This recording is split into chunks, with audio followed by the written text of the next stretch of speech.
Today, I'm going to let you guys in on a little secret. I'm going to show you how to get the best footage off your Osmo Pocket 3 when you are shooting in low light or at nighttime. I have 5 tips for you, so let's get into it. Okay, my first tip is to shoot at a lower ISO. I generally shoot my Osmo Pocket 3 at nighttime between 50 and 200 ISO, and I think that is the sweet spot because I'm okay if the shadows are a little bit darker, if the image is a little bit darker, because after all, we are shooting at night. So you really want to capture it as it is seen, and if I am shooting at a higher ISO, I'm going to introduce a lot of noise and grain into the image, and it's not going to look that great. So you want to make sure you're keeping your ISO still between 50 and 200.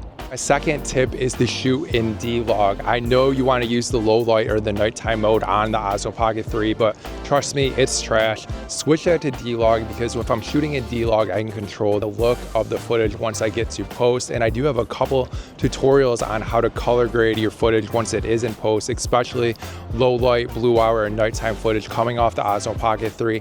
But also I do have a LUT pack, and inside my LUT pack, I do have a couple blue hour and nighttime LUTs, which you can check out, which are really going to take your footage to that next level as easy as possible. So you can see here I am shooting in DLOG, and here's what my footage looks like with one of my LUTs on it. You can see it instantly transform my footage to looking great.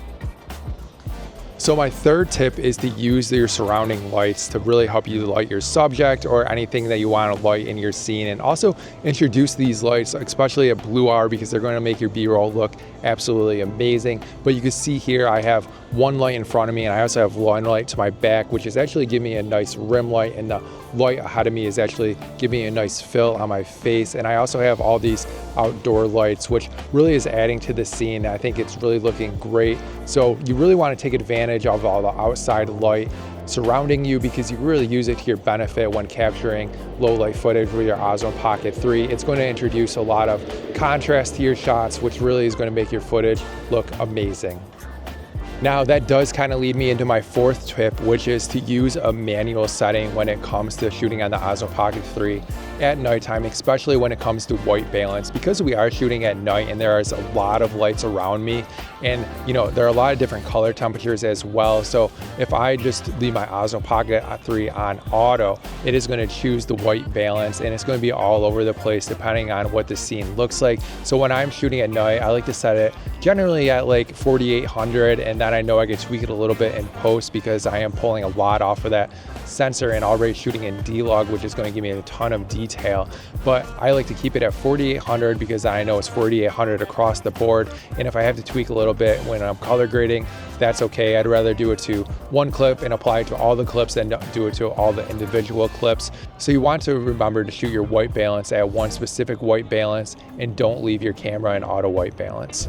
Okay, now my fifth and my last tip is to actually shoot at an EV or exposure compensation of -0.3.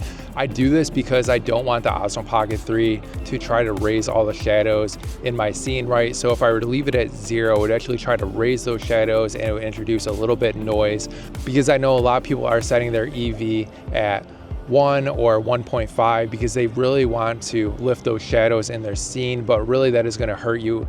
I would rather lift all my shadows in post and shoot it as it is outdoors first, because I think that is going to give you the cleanest image to work with. And after all, we're just trying to capture a clean image so we can bring it into post later, and we can really begin to manipulate it there. Now I do have a bonus tip for you. So actually one thing I like to do is still shoot slow motion at nighttime and in blue hour, because I think the results are incredible, and I think the results are really what a lot of people are going for. I really like to shoot at 50, 60 frames per second, still at nighttime and blue hour, and that's because I like to slow down that footage. In my editor, I can convert it back to 30 frames per second or 24 frames per second. And now it is going to give me that kind of dreamy slow motion look that I think a lot of people are going for with the Osmo Pocket 3.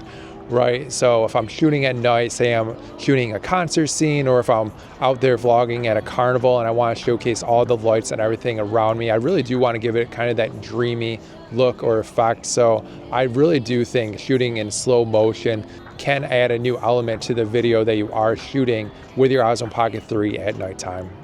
Awesome. Well, that's going to do it for today, guys. Thank you again for joining me in this video. And if you did find it helpful, please like and subscribe to my channel, because you know there's plenty more content where that comes from.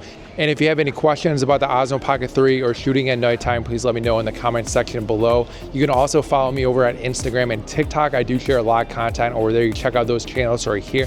And if you're not already, please join me over at Substack. It's colebalecki.substack.com.